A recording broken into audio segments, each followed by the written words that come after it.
حدیث نمبر 340 حدثنا اسحاق بن منصور قال حدثنا ابو داود الطيالسي قال حدثنا الربيع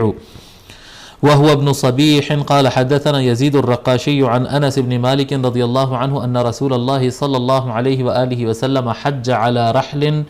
رث وقطيفة كنا نرى ثمنها 4 دراهم۔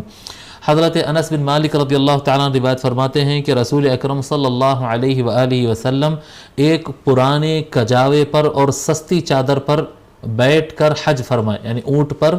سستا پرانا ہو گیا سو بوسیدہ کچاوا اور ایک بوسیدہ اس کے اوپر سستی چادر رکھ کر اس پر بیٹھ کر آقا صلی اللہ علیہ وآلہ وسلم حج کے لیے نکلے۔ وہ جو چادر تھی ہم اندازہ کرتے ہیں کہ وہ چادر صرف 4 درہم کی رہی ہوں گی، یعنی ایک دم سستی چادر تھی وہ۔ فلما استوت به راحلته قال لبیک بحجۃ لا سمعة فیها ولا رئاء۔ جب